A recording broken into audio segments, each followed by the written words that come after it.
Hello दोस्तों, कैसे हो? आपका स्वागत है तिरपान स्टडी सेंटर में। आज जो हम करने जा रहे हैं हिस्ट्री का चैप्टर अत्यंत महत्वपूर्ण है हर एक क्लास के बच्चों के लिए। खास तौर पे जो यूपीएससी एग्जाम तैयार करना चाहते हैं तो इस वीडियो का जो है फ़ायदा उठा सकते हैं और ये काफ़ी इंपॉर्टेंट भी उनके लिए रहेगा। चलिए देखते हैं हमारा आज टॉपिक क्या है।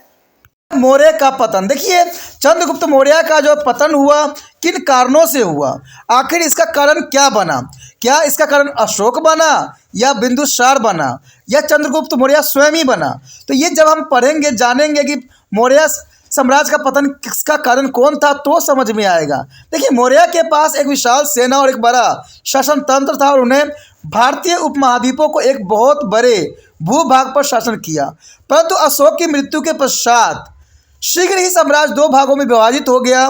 पूर्वी भाग को जो है साम्राज्य का नियंत्रण राजा दशरथ के हाथों में और पश्चिम भाग जो है संप्रदत्ति के अधीन था। इसे बड़े ही साम्राज्य का पतन इतनी जल्दी कैसे हुआ, ये बहुत बड़ा प्रश्न चिन्ह यहाँ पर उठ खड़ा हुआ है। कुछ इतिहासकार ये मानते हैं कि बौद्ध धर्म के प्रभाव में आने के बाद अशोक जो था शांति प्रिय बन गया था और उसने अपनी सेना को दुर्बल बना दिया था।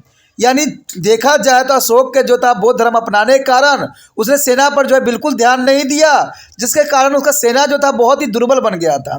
यह भी कहा जाता है कि अशोक की धार्मिक नीति ने ब्राह्मणों को उसकी विरोध बना दिया था, क्योंकि अशोक ने पशु बलि पर रोक लगा दी थी, जिसके परिणाम स्वरूप ब्राह्मणों की आर्थिक स्थिति और धार्मिक क्रियाकलाप पर बुरा प्रभाव पड़ने लगा था। इसलिए जो है पुष्यमित्र जो ब्राह्मण सेनापति था ने अंतिम मौर्य शासक की हत्या कर दी थी।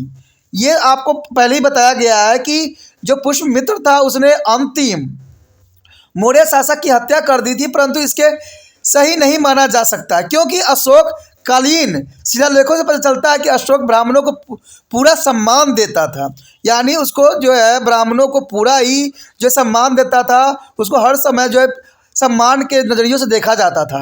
इसके अतिरिक्त सच यह है कि अशोक ने शांति और सामंजस्य की नीति को अपनाया, परंतु अपने सैन्य बल को समाप्त नहीं किया था और किसी भी आक्रमण का मुकाबला के लिए हमेशा वो तरपत्ते रहता था, सदैव ही तैयार रहता था। यानी सैनिक को पूरी तरह से उसने नष्ट नहीं किया था, बेशक सत्य और कर्म के निष्ठ पे चलने लगा था, लेकिन फिर भी जो है उसने सेना का जो है मनोबल हमेशा बढ़ाता रहता था। पतन का एक मुख्य कारण शायद यह हो सकता है कि मौर्य वंश का शासन दुर्बल उत्तराधिकारी राजाओं के मिल गया था। तो ये बहुत बड़ा कारण हो सकता है कि कोई भी शासन का अंत जो हुआ यही होता है कि दुर्बल जो है उत्तराधिकारी होने के कारण जो है कोई भी राज्य का पतन हो जाना सुनिश्चित होता है।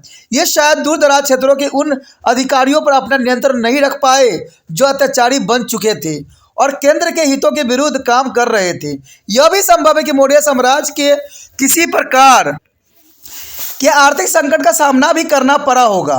उस काल के कुछ सिक्कों के मूल्य कम होने से इस बात का पता चलता है कि यह संकट शायद अत्यधिक दान दक्षिणा अथवा समाहित प्रशासनिक प्रणाली पर अधिक खर्च किए जाने से भी आने की संभावना हो सकता है।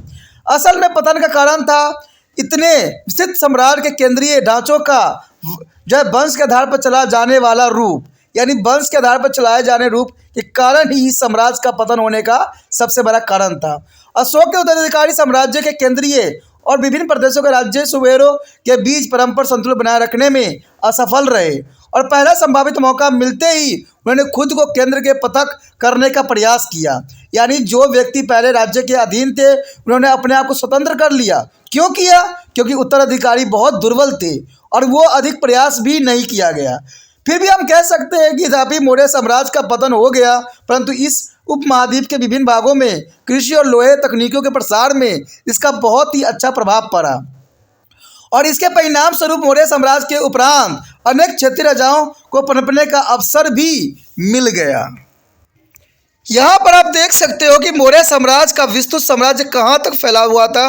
देखा जाए तो पूरे भारत में जो है मौर्य साम्राज्य का जो है साम्राज्य फैला हुआ था और ये यहीं तक नहीं फैला हुआ था, और भी क्षेत्रों में ये फैला हुआ था।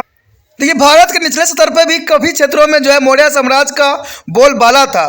यानी देखा जाए तो मौर्य साम्राज्य उस समकालीन के अंतर्गत बहुत ही विस्तृत साम्राज्य था और इसका दबदबा हर एक क्षेत्र में देखने को मिलता है, जो मैप जो है बताने के लिए पर्याप्त है।